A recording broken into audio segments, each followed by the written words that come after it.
Welcome back to my YouTube channel. It's your girl Diamond, and I'm back with another video. So, guys, in my last video, I told you guys that I was going to give you the tea of how my service year started and everything. So, that's what we're going to be talking about in this video. So, guys, after I finished my project, my result was approved, everything was approved, and I went for my clearance and everything. I was cleared in school. So it was time for me to go for service, and I did not go when I was supposed to. I went, I think, two batches after. So when I got mobilized, they posted me to Cross River, Calabar. Yes, but our camp was at Obubra.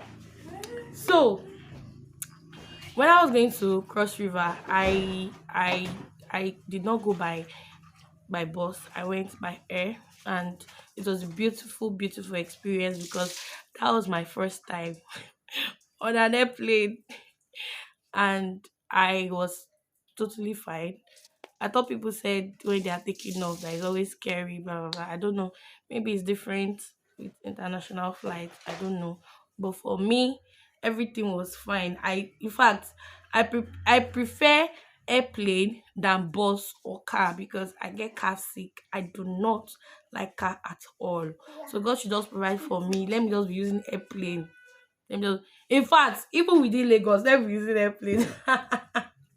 It's not possible, but the fact remains that I think I would like to say that I prefer traveling by air than bus. So when I got there from the airport to our camp is I think like 6 hours. The road was bad. Everything is not good. The drivers were trying to exploit us or to extort us. Yes, because I made friends. I made friends at the airport. I made friends. In fact, I made friends at Lagos airport first. Not friends, a friend. Just one. My very good friend. She's a nurse and I really love her. Yes. And when we got to Calabar airport, I made other friends as well. So we packed ourselves, went to the market first, then from the market because we had to get some things that we could not fly with, like buckets and some other things. I think I only got buckets for me.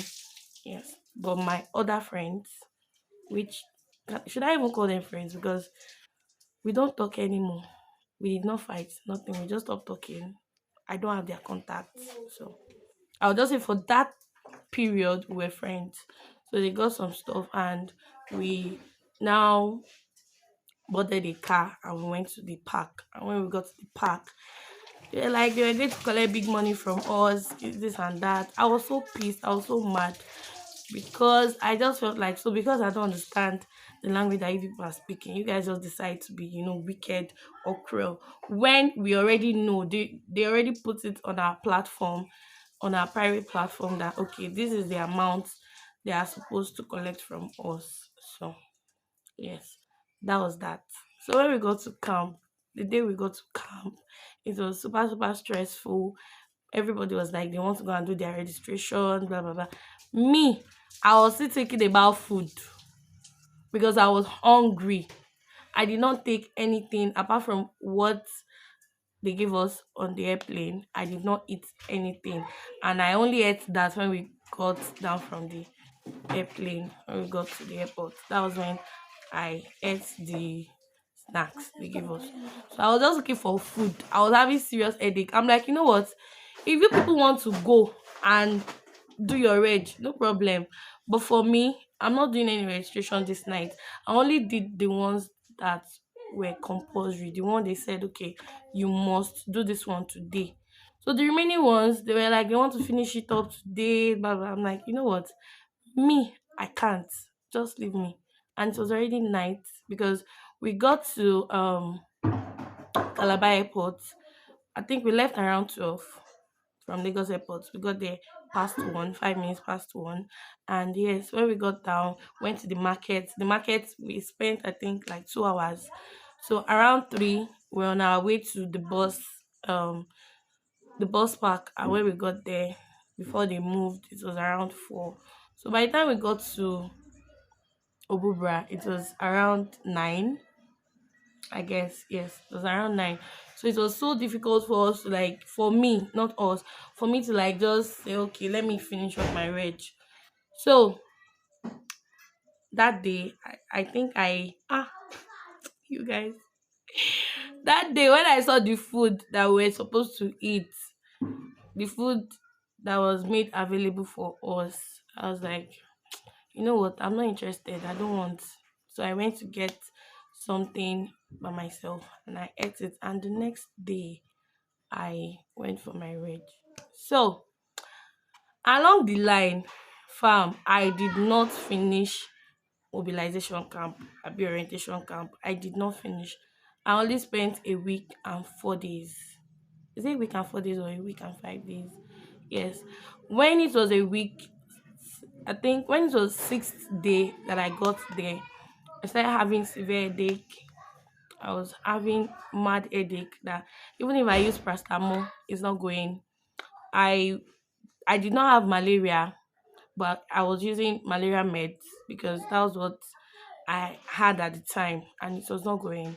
So I went to the camp clinic and when I got there, they checked me, they were like, do you want to go home? I'm like, what do you mean by do I want to go home? What do you mean I want to go home?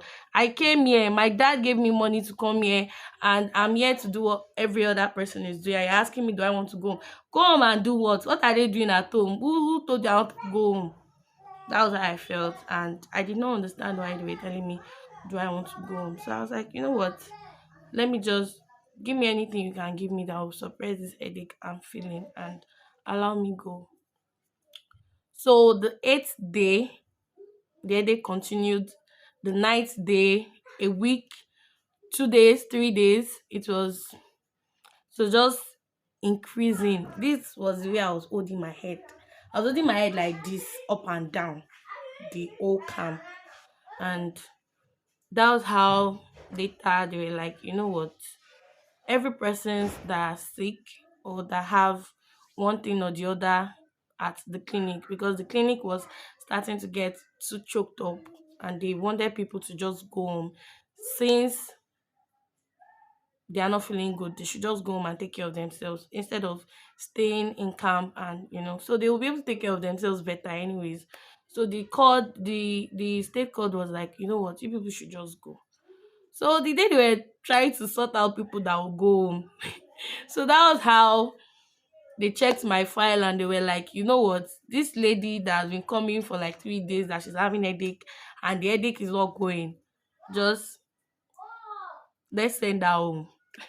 So that was what happened. I was like, you know what? If they are sending me home, hope it's not going to affect anything. They were like, no, it's not going to affect. Since I've done all my reg and everything, they are just going to give me like a sick leave to leave the camp and take care of myself. I'm like, ah, God, thank you.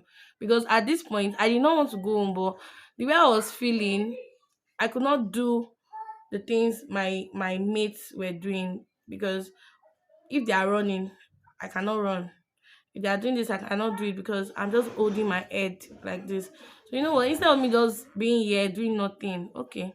Since you people want me to go, let me just go. So I left camp and that was that was it. That was it. I left camp and because I left camp impromptu, I had to call my dad. My dad was like, why are you sick? Before you left home, you were okay, blah, blah, blah. I'm like, Dad, I don't know, but they just said I should go home. And it's not like anybody is like going to punish me for anything because it's not my fault that I have a headache. So I was like, okay, you know what? Should I book your flight? I'm like, Dad, don't worry. Because booking flights without like let me just say it like this. If you're traveling today and you want to book flights today, I don't know if it is like that for international flights, but as long as the time is still like 6 hours away, you will still be able to. But the only difference is it will be extremely, extremely expensive. Like it will be like the price will just be very high. So it's better for you if you want to travel, just book it like 5 days ahead. If you book it like 5 days ahead, it's just going to like there'll be at least the cost will be okay. So when my dad checked it a day, like that day it was too much. I'm like, Daddy, just allow me, let me go by land. Yes. So that was how I left camp and I came to Calabar, and I was not able to travel that day. I stayed in Calabar for a night. I slept in an hotel, and yes, my experience there was just blissful. In Calabar, their food is nice. I'm not going to lie, their soup, but their swallow, I cannot eat it. I can't eat it. It's like stone. I cannot eat it. It's too strong. You know when you carry fufu like this and you put your hand like this and it's not entering. This is just strong. After I already told them, because someone I know ordered the food and the person tried to discourage me, but because I was hungry, I'm like, you know what? I'm just going to tell them, you know what, I'm just going to order it because there's nothing I'm going to like eat for the night. And me and my friends, me and those that left camp together, we strolled on the streets. We did not see anything that we could buy, so we're left with the hotel food. So I'm like, you know what, I'll just eat it. Let me just tell them that this is what I want and this is what I don't want. So I told them that please make the semo, make it soft for me. And I think I ordered egusi soup. The soup was the soup was delish. Like it was making sense, mad sense. So I was now like, okay, you know what? This semo, I cannot eat it. I can't. I cannot eat it. Yes, I cannot eat it. You people are you people are very, very strong. Like very strong. I could not eat it. So I'm like, okay.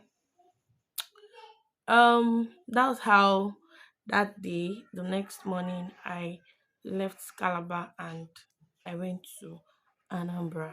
So from Anambra, I came to Oshogbo, and from Oshogbo, I went to Lagos. And I'm just going to say that Cross River is very far.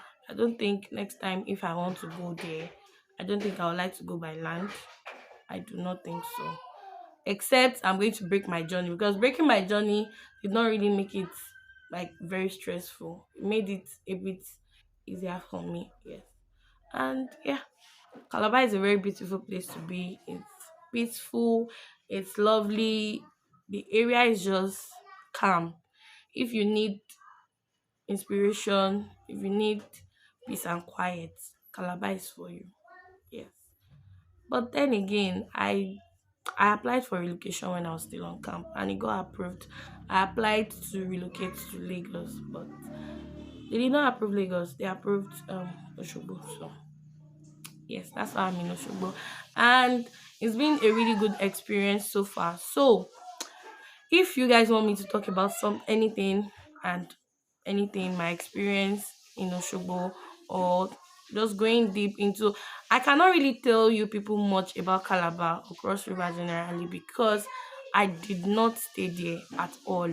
I only went to camp for a few days there, and when I left camp, I only slept in Calabar for 2 nights. That's It's not even 2 nights, it's just one night.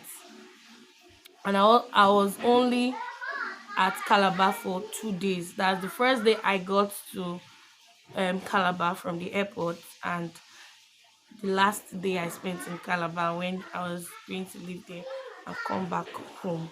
Yes.